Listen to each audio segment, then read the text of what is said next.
Book supernatural, इसका हिंदी में अनुवाद है अलौकिक। अध्याय 44। अपनी सेवकाई को समझना 1948 से 1949 तक। दूसरे चिन्ह ने विलियम ब्रैनम की सेवकाई को नाटकीय रीति से बदल दिया। अब इसके बाद से हाथ वाले चिन्ह के अलावा बिल किसी भी व्यक्ति के हृदय की गहराई में छिपी गुप्त बातों को भी देख लिया करते थे। दूसरे वरदान दर्शन के माध्यम से परखने ने प्रत्येक उस व्यक्ति को पूरी तरह से चौंका कर दिया जो कोई उसके करीब आया, बिल को भी। हालांकि उन्होंने तभी से दर्शन देखे थे जब वह बच्चे ही थे। इससे पहले कभी उन्होंने इसे इतने बड़े पैमाने और ऐसे त्वरित उद्देश्य पूर्ति हेतु क्रियान्वित होते अनुभव नहीं किया था। सभा दर सभा, रात बरात, एक अजनबी के बाद अगले अजनबी, बीमारी के बाद बीमारी, भेद के बाद भेद, कुछ भी छिपा न रह गया जिसका खुदा ने खुलासा करना चाहा हो। उनके हाथ वाला चिन्ह अभी भी काम कर रहा था यदि वे इसे इस्तेमाल करना चाहे तो, लेकिन यह नया वरदान जिसकी लगता था कि कोई सीमाएं ही नहीं हैं, कहीं ज्यादा सफल था। विश्वासियों के विश्वास को एक ऐसे मयार पर उठा देने के लिए जहां पर वे अपनी चंगाई ग्रहण कर सके। चूंकि यह नई घटना इतनी जल्दी भिन्न थी ऐसी किसी भी चीज से जिसे लोगों ने पहले कभी भी देखा हो। बिल अक्सर अपने श्रोतागणों को समझाने का प्रयास करते थे, यह कहकर, आप में से कई लोग सपने देखते हैं। सपना आपको तब आता है जब आपका अचेतन मन काम कर रहा हो, जबकि आपका चैतन्य मन सो रहा हो। लेकिन एक दर्शी फर्क होता है। एक दर्शी के पास एक अचेतन मन होता है जो कि उसके चैतन्य मन के समानांतर होता है, जिसके द्वारा वह तब भी एक दर्शन देख लेता है जब वह जागा हुआ हो। असल में इस वरदान को प्रदर्शित करना ज्यादा आसान था बजाय उसे समझाने के। जब दर्शकों ने इस दर्शन के द्वारा हृदय की बातों के जान लिए जाने को देखा, कई लोगों को यह एहसास हो गया कि ऐसी अचूक सटीकता इंसानी रूप से तो असंभव थी। बिल ने समझाया कि यीशु मसीह पवित्र आत्मा के रूप में उपस्थित थे, स्वयं को एक वरदान के द्वारा प्रकट कर रहे थे जिसे एक फरिश्ताई जीव क्रियान्वित कर रहा था। यह स्पष्टीकरण प्रत्येक को यकीन नहीं दिला पाया। कुछ लोग सोचते थे कि बिल मनोविज्ञान के द्वारा दर्शकों की आंखों में धूल झोंक रहे हैं। दूसरे यह संदेह करते थे कि वह प्रार्थना कार्डों के साथ चाल खेलते हैं। प्रार्थना कार्ड के पीछे एक जगह होती थी जहां पर वह मरीज अपना नाम, पता और प्रार्थना पंक्ति में आने की वजह लिख सकता था। यह जानकारी फिर स्थानीय प्रायोजक सेवादारों के द्वारा इस्तेमाल की जा सकती है कि बाद में इन लोगों से जाकर मिलें और देखें कि उनके हालचाल कैसे चल रहे हैं। बिल ने कभी इन कार्डों को नहीं देखा। एक अशर उन्हें इकट्ठा कर लिया करता था जब श्रोता भवन के एक और प्रार्थना पंक्ति बनती थी। फिर भी कुछ शक्की दिमाग आलोचक यह सोचा करते थे कि अशर या कोई और इन प्रार्थना कार्डों को पढ़कर उस जानकारी को मानसिक तरंगों के द्वारा बिल तक पहुंचा रहा है। अब यह सिद्धांत बेतुका ही साबित हुआ क्योंकि हर एक शख्स उन प्रार्थना कार्डों के पीछे की पलट पर अपनी समस्याएं नहीं लिखता था। न ही मानसिक दुर्संवेदन यह समझा सकता था कि बिल व्यक्तिगत गुप्त बातों को कैसे बता दिया करते थे।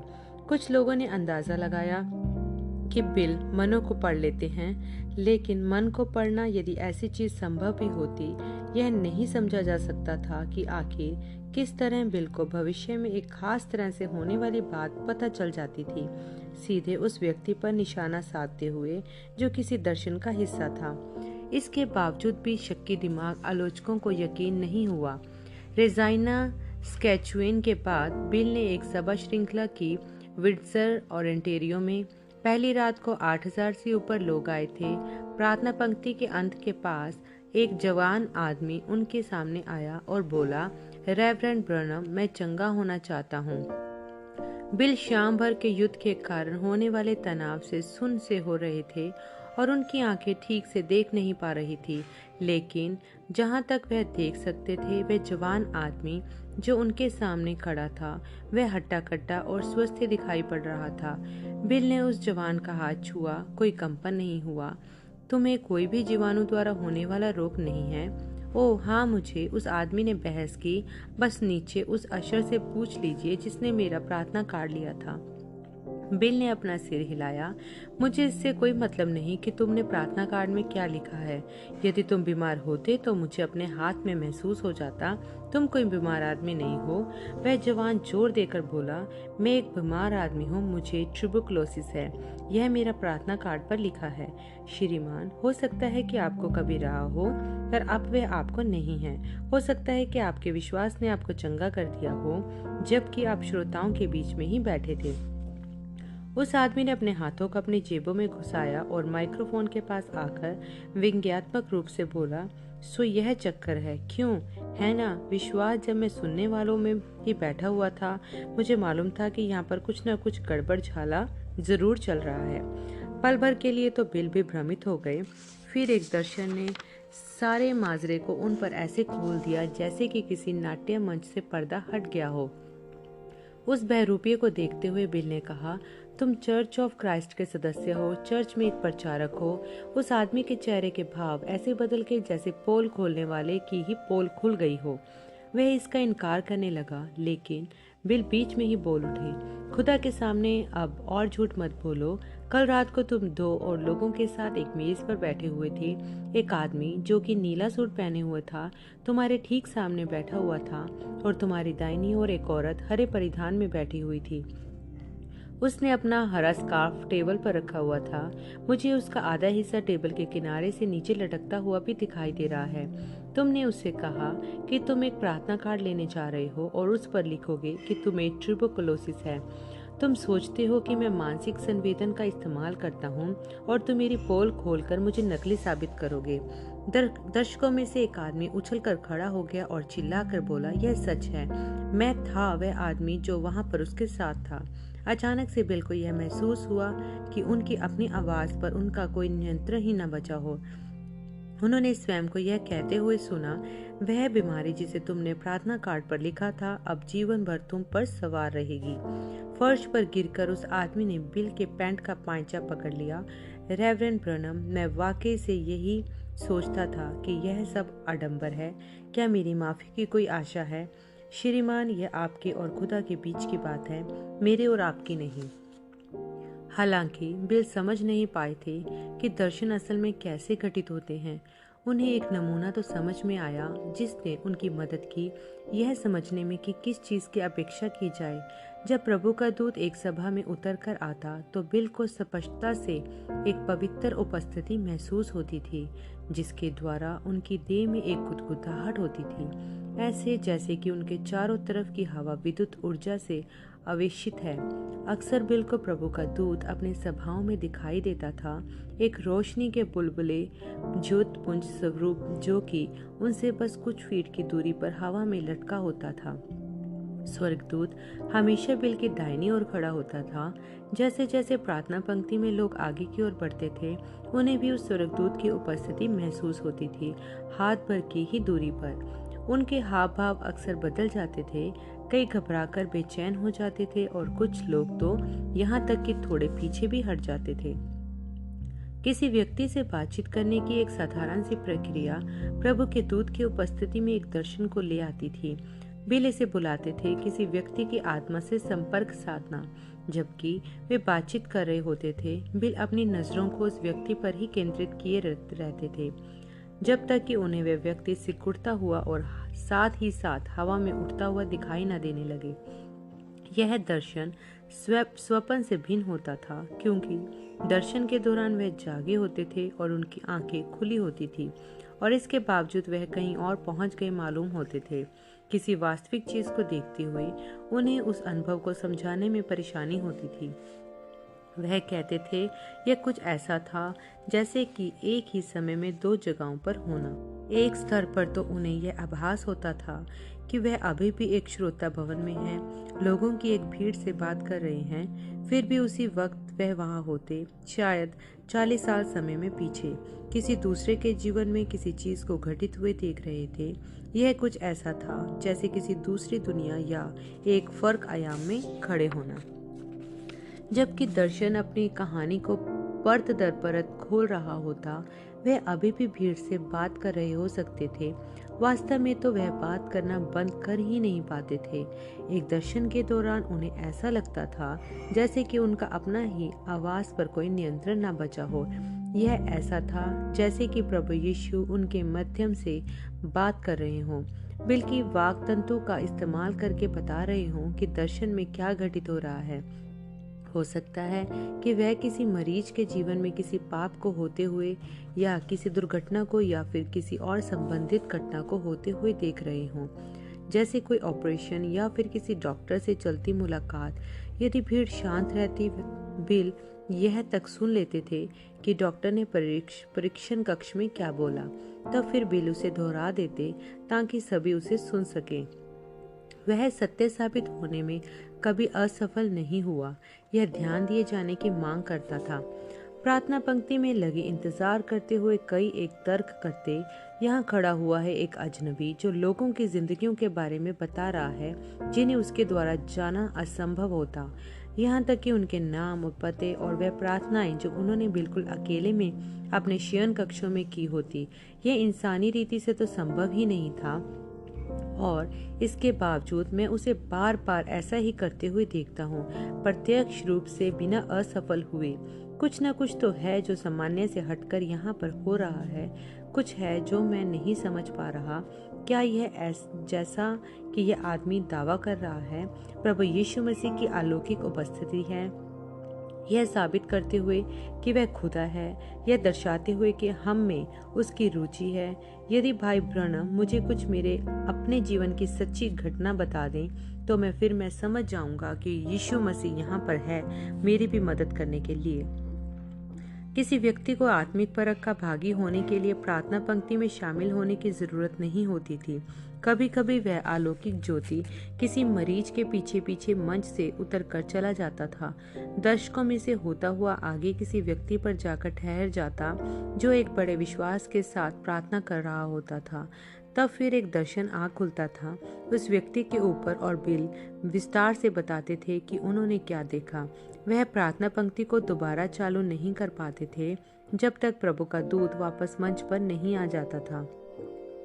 जब कोई दर्शन समाप्त होता था, बिल उसमें से ज्यादातर चीजों को ही उन्होंने देखी और सुनी होती थी भूल जाते थे। एक ऐसे स्वप्न की मानिंद जो जागने पर तुरंत ही मिट जाता है। कभी कभार उन्हें कुछ एक बातें याद रह जाती थी, बाकी समय में वे सब कुछ भूल जाते थे। फिर भी वह यह जानते थे कि जो कुछ भी उन्होंने अभिषेक के तले बोला है वह सच है। किसी दर्शन के आने के बाद वह मरीज से कहते, अब जो कुछ भी कहा गया है वह सत्य था, है कि नहीं? सही बात है, वह मेरे पास से जा चुका है अब, लेकिन जो कुछ भी कहा गया था वह वैसा ही था जैसे कि बताया गया था। यह सही बात है ना? दर्शकों के लिए बिल अक्सर मरीज को एक मौका देते थे कि वह उन दावों की पुष्टि करे या उनका इनकार करे। वे हमेशा ही दर्शन की पुष्टि करते थे। अभिषेक उन पर केवल दर्शन के समय ही हावी होता था। दर्शनों के बीच में अभिषेक घट जाता था। यदि ऐसा ना होता तो बिल ढेर होकर गिर जाने से पहले 15 मिनट भी खड़े ना रह पाते। प्रत्येक नया दर्शन उन्हें और कमजोर कर देता था। केवल 15 या 20 दर्शनों में ही बिल थकान से लड़खड़ाने लगते थे। उनके प्रबंधक फ्रेड बॉसवर्थ और अर्न बैक्स्टर इस हालत को समझते थे और बिल को ध्यानपूर्वक देखते रहते थे। जब उनका निर्णय होता था कि अब बिल ने पर्याप्त परिश्रम झेल लिया है उस शाम के लिए, जो वे उन्हें फिर सभा में से ले जाते थे। जब बिल मंच से चलकर दूर जाते थे, अभिषेक अक्सर उन पर से चला जाता था। उन्हें उसकी आवाज कुछ ऐसी सुनाई देती थी जैसे कि कुछ दूरी पर हवा के थपेड़ों का धीमा बढ़ते जाना। इस समय तक बिल इतना थक जाते थे कि अक्सर उन्हें यह समझ में नहीं आ रहा होता था कि वह है कहाँ पर या क्या हो रहा है। कभी कभी तो वह इतने दूर चले गए होते थे कि वह समझ ही नहीं पाते थे कि वह खुद ही चल रहे हैं या फिर कोई उन्हें उठाए हुए चल रहा है। धीरे धीरे उन्हें समझ में आता था कि वह सभा से बाहर निकल चुके हैं। वे कभी भी उसके फौरन बाद ही उसके बारे में बात नहीं करना चाहते थे। अक्सर उन्हें ऐसा लगता है कि उनका आत्मविश्वास कम हो गया हो, पवित्र आत्मा की अद्भुत उपस्थिति की कमी महसूस करते हुए कई बार वह होटल में अपने कमरे में बैठे घंटे भर या अधिक समय तक अपने बाइबल पढ़कर तनाव मुक्त और थोड़ा ढीले होते। बाद में अर्न बैक्स्टर या फ्रेड बॉसवर्थ में से कोई मिलने आता उनका हालचाल लेने के लिए। बिल तब पूछते, आज रात को क्या हुआ था भाई? अस्पष्टता से ही मैं याद कर पा रहा हूँ उन कई लोगों को जिनके लिए मैंने प्रार्थना की थी, और मुझे कुछ ही दर्शन याद हैं, लेकिन बस इतना ही है। ओ भाई ब्रनम, वह एक जबरदस्त सभा थी। तब फिर उनके प्रबंधकों में से कोई एक उन्हें उसके विषय में बताता था। अपने होटल के कमरे की शांति में बिल बड़े ध्यानपूर्वक हृदय की परख वाले अपने इस नए वरदान की तुलना बाइबल के नमूने के साथ करते थे। यह सटीकता से सही बैठता मेल खाता था, जैसा कि स्वर्गदूत ने बताया था। उन्होंने यूहन्ना 5:19 में पढ़ा था, पुत्र अपने आप से कुछ नहीं कर सकता, केवल वही जो पिता को करते हुए देखता है। इसका मतलब कि यीशु ने प्रत्येक आश्चर्यकर्म को दर्शन में होते हुए देखा, इससे पहले कि वे वास्तव में हों, और क्यों नहीं। सर्व सामर्थ्य खुदा के लिए भविष्य और भूत दोनों ही उतने ही स्पष्ट हैं जितना कि वर्तमान पल। जब यीशु को फसह का भोज खाने के लिए एक स्थान की जरूरत थी, तो उन्होंने पतरस और यूहन्ना को इस दर्शनों के साथ आगे भेजा था, नगर में जाओ और वहां पर तुम्हें एक मनुष्य जल का घड़ा उठाए हुए मिलेगा, उसके पीछे हो लेना, और वह जिस घर में जाए उस घर के लिए स्वामी से कहना, गुरु कहता है कि मेरी पहुंचशाला जिससे मैं अपने चेलों के साथ फसह खाऊं वह कहाँ है, और वह तुम्हें एक सजी सजाई और तैयार की हुई बड़ी अटारी दिखा देगा, वहाँ हमारे लिए तैयारी करो। मरकुस 14:13-15। कैसे भला यीशु को यह पता चला कि सही शख्स वह होगा जो जल का घड़ा लिए हुए होगा उस खास गली में दिन के उस खास समय? उसे मालूम था, क्योंकि उन्होंने उसे होते हुए देख लिया था। उन्होंने भविष्य में देख लिया था, दर्शन में। जब फिलिपुस अपने दोस्त नतनेल को गुरु के पास लेकर आया था, यीशु ने नतनेल पर बस एक निगाह डाली थी और कहा, देखो, यह सचमुच एक इजरायली है, इसमें कपट नहीं है। इस बात ने नतनेल को अचंभित कर दिया था, जिसने फिर बोला, तू मुझे कहाँ से जानता है? यीशु ने उत्तर दिया, इससे पहले कि फिलिपुस तुझे बुलाता, जबकि तू अंजीर के पेड़ के तले था, तब मैंने तुझे देखा था। यूहन्ना 1:43-50।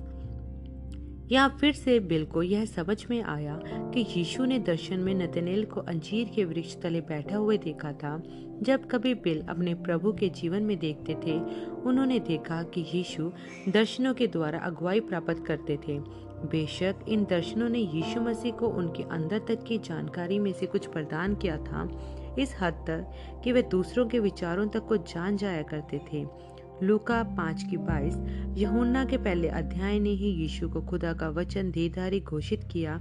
इब्रानियों 4 अध्याय ने इस विचार में और जोड़ा कि सिद्ध परख यीशु मसीह वचन के माध्यम से आया, क्योंकि खुदा का वचन मन के विचारों और इरादों को जांचता है, और सृष्टि का कोई भी जीव उसकी नजर से छिपा नहीं है, वरन जिससे हमें काम है उसकी आंखों के सामने सब वस्तुएं खुली हुई हैं, बेपर्दा हैं। स्वामी के कामों के साथ हमेशा ही दर्शन जुड़े हुए प्रतीत होते थे, जैसे कि जब यीशु ने कहा था कि उन्हें सामरिया से होकर जाना अवश्य है, वह तो उनके गंतव्य से कहीं दूर हटकर था, लेकिन उन्होंने एक दर्शन देखा था जिसको पूरा होना था। कुएं के किनारे एक स्त्री से मुलाकात होने पर उन्होंने उसके साथ पर्याप्त देरी तक बातचीत की, जब तक कि उसकी आत्मा से संपर्क ना हो गया। फिर उन्होंने कहा, जा अपने पति को बुला ला।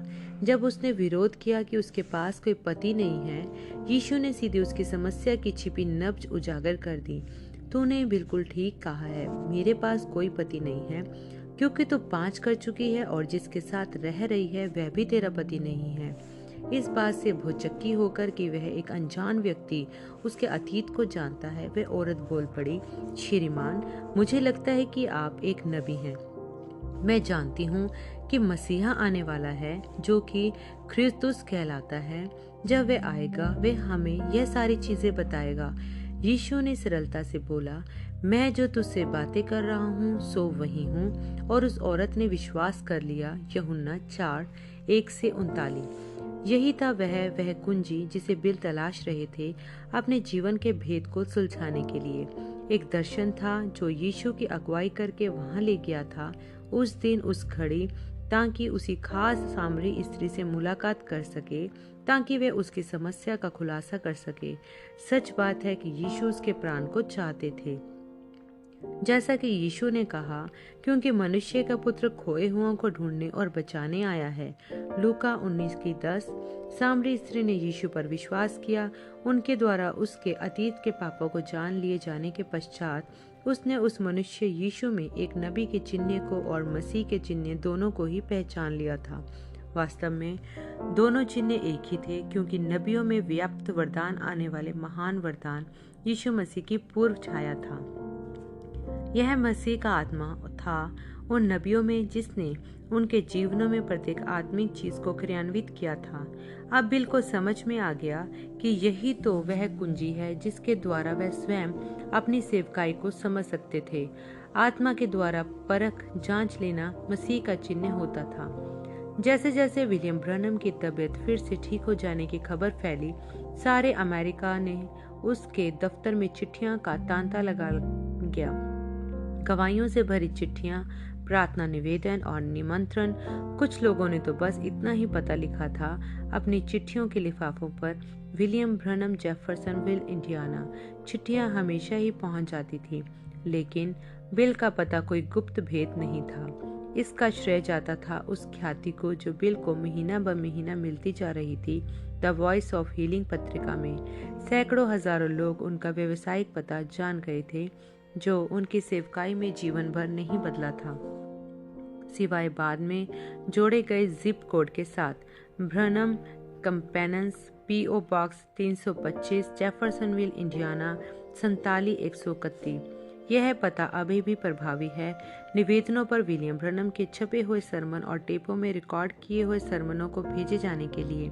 हालांकि आज यह कहलाता है विलियम ब्रनम एवेंजलिकल एसोसिएशन। हालातन चिट्ठियों का आना बाढ़ स्वरूप हो गया। औसतन 1000 पत्र प्रतिदिन। ज्यादातर पत्र ऐसे लोगों के थे जो प्रार्थनाओं के लिए निवेदन थे। बिल चाहते थे कि वह प्रत्येक निवेदन का व्यक्तिगत रीति से उत्तर दे सकें, लेकिन वह कर नहीं सकते थे। बहुत ही अधिक मात्रा में चिट्ठियां थीं। दूसरी ओर उन्हें यह सही नहीं लगता था कि वह सारा का सारा बोझ अपनी सेक्रेटरी पर ही डाल दे। इन लोगों ने प्रार्थना निवेदन उन्हीं को लिखे थे। वे क्या कर सकते थे? बिल को अपना उत्तर मिला प्रेरित 19:11 और 12 आयत में, और खुदा पौलुस के हाथों से सामर्थ के अनोखे काम दिखाते थे। यहाँ तक कि रुमाल और अंगूछे उसकी देह से छुआ कर बीमारों पर डालते थे और उनकी बीमारियां जाती रहती थी और दुष्ट आत्माएं उनमें से निकल जाती थी। बिल ने सोचा कि पौलुस को यह विचार वहां से मिला होगा जहां पर अलीशा ने अपनी लाठी अपने सेवक को दे दी थी और उसे यह आज्ञा थी कि उसे ले जाकर शुनेमिन स्त्री के मृत बेटे पर रख दे। दूसरा राजा 4:29। अब चाहे स्रोत्र जो भी रहा हो, पौलुस की प्रेरणा ने परिणाम तो पैदा किए ही थे। बिल जानते थे कि चूंकि इस चीज ने मसीही कलीसिया के उदय होने के समय काम किया था, यह अभी भी काम करेगा। आखिरकार चंगाइयां पौलुस प्रेरित से तो आ नहीं रही थी, वह तो प्रभु यीशु मसीह में लोगों के अपने विश्वास के कारण थी। रुमाल तो बस कुछ भौतिक वस्तु थी जिस पर विश्वासी अपने विश्वास को केंद्रित कर सके। यीशु मसीह ही तब चंगा करता थे जितने उसी प्रकार वे आज हैं। अब बिल जानते थे कि उन हजारों की तादाद में लोग प्रार्थना निवेदन कर रहे हैं, उनके लिए वे क्या कर सकते हैं। पौलुस की ही तरह वह भी कपड़ों के टुकड़ों पर प्रार्थना कर सकते हैं और वह प्रार्थना किया हुआ कपड़ा उनकी जगह पर काम कर सकता है। अब उन्होंने थोक के रुमालों को खरीदने के लिए ढूंढना शुरू किया, लेकिन जब उन्होंने पाया तो यह कि प्रत्येक रुमाल 10 सेंट का पड़ रहा था। उन्होंने उस विचार को महंगा पड़ने के कारण छोड़ दिया। चूंकि वह उनको मुफ्त में ही भेजने जा रहे थे, वे अपने खर्चों को कम से कम ही रखना चाहते थे। कुछ समय के लिए तो उन्होंने बिस्तर की चादरों का प्रयोग किया, चिट्ठी में रखकर भेजने के लिए उनकी पट्टियां काट काट कर। अंततः वह रिबनों पर आ गए। उन्होंने रिबन की बड़ी बड़ी चरखियां खरीद ली जिनमें सैकड़ों यार्ड इकट्ठा होते थे। जब वे सभा श्रृंखलाओं के बीच घर पर वापस आते थे, वे उन रिबनों के 4-4 इंच लंबे टुकड़े काटने और प्रत्येक टुकड़े पर उसे काटने के बाद प्रार्थना करने में घंटों बिता करते थे। बाद में उनकी सेक्रेटरी इन टुकड़ों को डाक से लोगों के पास भेज देती थी। खुदा के वचन पर विश्वास करने के द्वारा दिव्य चंगाई को कैसे ग्रहण करते हैं, इसके निर्देशों के साथ बिल ने सलाह दी कि वे लोग प्रार्थना किए हुए कपड़ों को अपनी बाइबल में अंदर लगा कर रखें। प्रेरित अध्याय 19 में इस तरह से जब कभी बीमारी या कुछ बुरा उनका परिवार पर आ पड़े तो प्रार्थना किया हुआ कपड़ा वचन के उस लेख के पास लगा हुआ मिलेगा जो उनके विश्वास को प्रोत्साहित करेगा। जल्दी ही पलटकर चिट्ठियां आई जिनमें इन प्रार्थना किए हुए कपड़ों से संबंधित चंगाइयां और आश्चर्य कर्मों की गवाहियां थी। अक्सर बिल भी परिणामों को देखा करते थे। एक बड़ी ही जबरदस्त गवाही एक स्त्री की ओर से आई जो कैम्पटन अक्रोंसो के आसपास के कपास क्षेत्र में रहती थी। मिट्टी के तेल वाले एक स्टोव को साफ करते हुए उसकी पकड़ में से शीशे की चिमनी छूट गई जो गिरकर मेज से टकराई और ऐसी फूटी कि सीधे छिटक कर उसकी बाह में लहू दमनी ही काट डाली। उसने कटे हुए जख्म को एक तकिया गिलाफ से लपेटकर बांध लिया, लेकिन खून का बहना रुक ही नहीं रहा था। उसने एक चादर को भी बांधने का प्रयास किया, लेकिन खून निकलता ही रहा। उसका पति कैम्पटन भी काम करता था। उसका सबसे करीबी पड़ोसी 2 मील दूर रहता था। उसके बाद कोई टेलीफोन नहीं था और न ही कार थी, और सेकंड दर सेकंड वह क्षीण पड़ती जा रही थी। वह जानती थी कि वह जल्दी ही मर जाएगी यदि अचानक उसे प्रार्थना किए हुए कपड़े की याद आ गई। उसने अपनी बाइबल को खोला। प्रेरित 19 पर उसने फौरन वह रिबन निकाला और उसे अपने जख्म पर रख दिया। तुरंत ही खून बहना रुक गया। उस दोपहर को वह 2 मील मिट्टी की कच्ची सड़क पर पैदल चलकर गई कि ग्रे हाउंड बस पकड़कर 100 मील दूर लिटिल रॉक अक्रोंसो पहुंच सके, जहां बिल सभा कर रहे थे, जबकि उसके जूतों पर अभी भी कीचड़ लगी हुई थी। वह सभा में यीशु की तारीफें चिल्लाती हुई घुसी और आश्चर्य कर्म के लिए बिल ने देखा उसके हाथ पर लगे गहरे घाव को और उस प्रार्थना किए हुए कपड़े को जिसे उसने इस्तेमाल किया था। उस प्रार्थना वस्त्र पर खून का एक धब्बा भी नहीं लगा था। खुदा ने उसके साधारण विश्वास का सम्मान रखा था। यह नया वरदान दर्शन के द्वारा हृदय के भेदों को जानने का कभी अचूक ठहरने में असफल नहीं हुआ था। इसके बाद दर्शक खुदा की सामर्थ्य और करीबी के कारण स्तंभ रह जाते थे। उन लोगों के लिए जो वाकई में विश्वास करते थे कि यीशु मसीह वास्तव में वहां मंच पर मौजूद है, उन हृदयों की बातों को परख रहे हैं, उनका विश्वास पर्याप्त ऊंचा उठ जाता था कि वे यह विश्वास कर सकें कि कुछ भी संभव है। जब बिल ने पहली सभा बोमाउंट टेक्सास में रखी तो सार्वजनिक सभाघर लोगों से भर गया था। प्रार्थना पंक्ति में तीसरे शख्स के सामने आने का इंतजार करते हुए बिल ने 2 आदमियों को स्ट्रेचर पर किसी को सामने लाते हुए देखा। सीटों के बीच की जगह से होकर वातकों की जगह की ओर एक कंबल से स्ट्रेचर पर लेटे आदमी की देह ढकी हुई थी। बिल ने ध्यान दिया कि उसका चेहरा बहुत लाल दिख रहा था।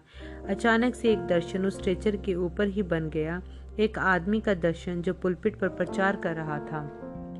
स्ट्रेचर की ओर इशारा करके बिल ने कहा, श्रीमान, आप सुसमाचार के एक प्रचारक हैं। उस आदमी ने अपना सिर उठाया। हाँ, आपको कैसे पता चला? बिल ने फौरन ही उत्तर नहीं दिया क्योंकि वे दर्शन में कुछ और खुलते हुए देख रहे थे। फिर उन्होंने कहा, हाँ, तुम एक प्रचारक हो और लगभग 4 साल पहले खुदा ने तुमसे कुछ करने के लिए कहा था। तब से लेकर आज तक तुम्हारे साथ सिवाय समस्याओं के कुछ और नहीं रहा है और तुम इस समय अस्पताल में हो क्योंकि तुम्हारी टांग में हड्डी सांटी हुई है। वह लाल चेहरे वाला आदमी चिल्ला उठा, यीशु दया करें, और उसी पल प्रभु ने उसे चंगा कर दिया। बिल ने दीवार की ओर देखा कि अगला कौन है। डॉनी ब्रैनम एक जवान स्त्री की मदद कर रहा था, मंच पर चढ़ने से सीढ़ियों पर। लाल चेहरे वाले उस आदमी की ओर पलटकर देखते हुए जो अभी तुरंत चंगा हुआ था, बिल ने देखा कि स्वर्गदूत अभी भी स्ट्रेचर के ऊपर ही स्थिर है। बिल ने इरादतन से उसे देखा। जल्दी ही वह ज्योतिपुंज संगीत मंडली वाली जगह की ओर बढ़ गया जहां दर्जनों लोग व्हील चेयरों पर बैठे थे और स्ट्रेचरों पर लेटे थे। बिल ने अपनी नजरों को प्रभु के दूत पर ही लगा कर रखा हुआ था, यह जानते हुए कि जो भी दर्शन आएगा सो उसी ज्योतिपुंज से आएगा। जल्दी ही वह एक और आदमी पर रुक गया जो एक स्ट्रेचर पर लेटा हुआ था। तुरंत ही ज्योति का गोला बड़ा होकर एक दर्शन में तब्दील हो गया। बिल ने टेक्सास के घास वाले चराई मैदान में एक तेल का कुआं देखा। एक काम करने वाला ऊंचे टावर पर चढ़ा हुआ था और एक रस्सी से शीप शैंक वाली गांठ बांध रहा था ताकि चरखी की सहायता से किसी भारी चीज को ऊपर उठा सके। बिल ने देखा कि उससे पांव रखने की जगह छूटी और वह सीधा जमीन पर आ गिरा। आप श्रीमान जो वहां नीचे स्ट्रेचर पर हैं, बिल ने उसकी ओर उंगली से इशारा करते हुए बोला, आप तेल के कुआं पर काम करते थे, हैं कि नहीं? आप एक रिगर थे? जी हाँ श्रीमान, उस आदमी ने कहा। यह सही बात है। लगभग 4 साल पहले आप गिर गए थे। उन्होंने आपको अस्पताल पहुंचाया और एक ऊंचे कद वाला काले बालों वाला व्यक्ति आपका डॉक्टर था। आपकी पत्नी एक सुनहरे बालों वाली स्त्री है और आपके 2 बच्चे हैं। मैं आप सबको अस्पताल में एक साथ इकट्ठे देख रहा हूँ कि आप सब लोग डॉक्टर से बात कर रहे थे। वे आपके लिए एक भी चीज करने में सक्षम नहीं था और आप भी अपनी कमर से लेकर नीचे तक लकवाग्रस्त हैं। उस आदमी ने उत्तर दिया, रेवरेंड ब्रनम, मैं नहीं जानता कि आप यह सब कैसे जानते हैं, लेकिन यह सब कुछ सत्य है। मुझे क्या करना होगा? ठीक तभी बिल ने उसी आदमी को भूरे रंग का सूट पहने हुए लोगों के सिरों के ऊपर हवा में चलते देखा, यह कहते हुए, प्रभु की तारीफ होवे, प्रभु की तारीफ होवे। दर्शन जबकि अभी भी चल रहा था, बिल ने घोषणा की, श्रीमान, यीशु मसीह ने आपको चंगा कर दिया है। अपने पैरों पर खड़े हो जाइए। 4 साल से लकवाग्रस्त होने के बावजूद वह उठ खड़ा हुआ, अपने कांपते हिलते हुए पैरों को पल पर संतुलित किया और फिर सीट के बीच चलने वाली जगह में चलने लगा। यीशु मसीह के तारीफें करते हुए अपने चंगा करता स्वरूप भीड़ उपासना से उमड़ पड़ी। बिल ने अपनी निगाहों को उस अलौकिक आग पर लगाकर रखा हुआ था। वह संगीत मंडली वाली जगह के चारों ओर घूम रहा था। अंततः एक युवा स्त्री के ऊपर जाकर वह रुक गया, जो कि एक व्हील चेयर में ही बंधी हुई थी। जब दर्शन खुला तो बिल ने एक स्त्री को देखा जो कि उसी स्त्री की तरह दिखाई देती थी जो व्हील चेयर में थी, लेकिन पर्याप्त फर्क की बिल समझ गए कि वह एक फर्क व्यक्ति थी।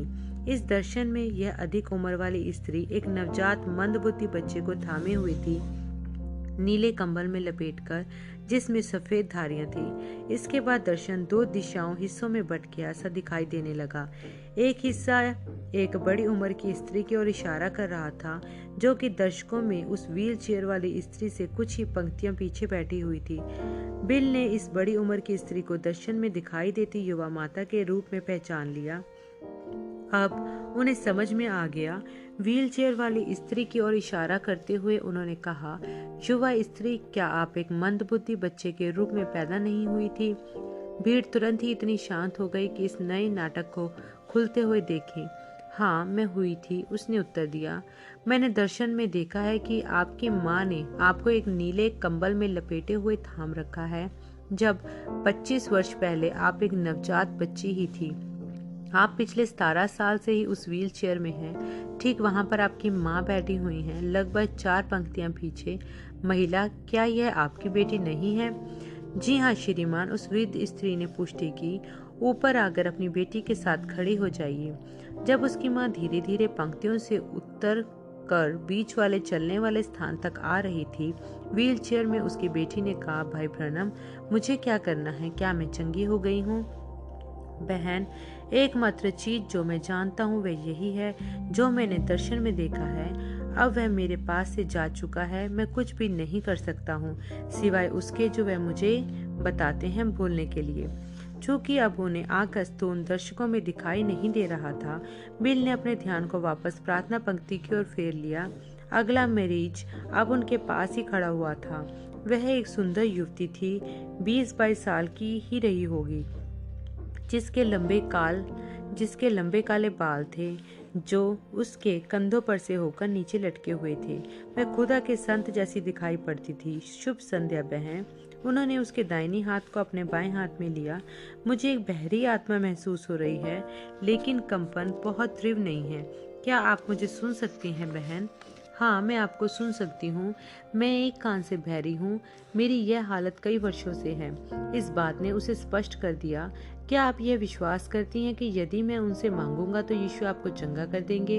अपने संपूर्ण हृदय से मैं विश्वास करती हूँ। अपने सिर को झुकाकर बिल ने स्त्री की चंगाई को मांगा। वह एक निःशब्द प्रार्थना थी, ऐसी प्रार्थना जो वे हमेशा किया करते थे। वह जानते थे कि खुदा शोर शराबेदार भावनाओं का उत्तर नहीं देते हैं, वे उत्तर देते हैं अपने वचन में विश्वास का। इस बार दुष्ट आत्मा नहीं गया। बिल को अभी भी वह कंपन एक निम्न संचालक शक्ति वाली विद्युत के संपंदनों जैसा महसूस हो रहा था। उन्होंने दोबारा प्रार्थना की। उन सफेद उभारों की बनावट जो बहरेपन का इशारा कर रहे थे, वे उनके सूजे हुए बाएं हाथ के पिछली ओर लगातार चल रहे थे। यहाँ पर कुछ परेशानी है। बहरेपन की आत्मा जा नहीं रही है। बिल ने उस युवा स्त्री की आंखों में गहराई तक देखा। अचानक से वह लड़की मंच पर खिंचकर पीछे को चली गई प्रतीत हुई और उसकी जगह पर एक युवा लड़की जिसके बाल चोटियों में बंधे हुए थे का दर्शन चमक उठा। जैसे वह दर्शन खुलता जाता था, बिल बातें करते गए। जब आप 14 वर्ष की थी, आप अपने लंबे बालों को चोटियों में बांधती थी और उसके सिर पर एक चेक वाला रिबन होता था। लगभग वह समय था जबकि आपने एक गलत राह पकड़ ली थी। आपको एक आदमी से शादी से पहले ही एक बच्चा हो गया था। उस स्त्री ने अपने हाथों में अपना चेहरा गाड़ लिया। यह ठीक बात है भाई ब्रनम, आपने एक आदमी से शादी कर ली थी जिससे आप प्यार नहीं करती थी और इसलिए आपने उसे छोड़ दिया था। उसके बाद आप एक धार्मिक कुपंथ में फंस गई थी और उन लोगों ने आपकी शादी एक ऐसे आदमी से करा दी जिससे आप प्यार नहीं करती थी, तो आपने उसे भी छोड़ दिया और अब आप एक और आदमी से शादी कर चुकी हैं। ये वह सुबकते हुए बोली। यह एक एक शब्द सत्य है, बिल आगे बताते गए। आप एक समय मसीही हुआ करती थी और आप खुदा से पिछड़ गई। यह सही बात है। हाँफते हुए उसने सांस ली, इस तरह से लड़खड़ाते हुए जैसे कि वह बेहोश होने वाली है। अचानक वह चिल्लाई। ना सिर्फ खुदा ने उसके पापों को माफ कर दिया, बल्कि उन्होंने उसे के बेकार कान में सुनने की शक्ति बहाल कर दी। जबकि भीड़ खुदा की उपासना कर रही थी, बिल का ध्यान फिर से संगीत मंडली वाली जगह पर चला गया, जहाँ पर वह माँ अपनी मंदबुद्धि बेटी के पास खड़ी थी। उन्होंने देखा कि ज्योति पुंज अब उन दोनों के ऊपर हवा में था। अगले ही पल उन्होंने दर्शन में देखा कि वह मंदबुद्धि बेटी अपनी व्हीलचेयर में से उठकर खड़ी हो रही है।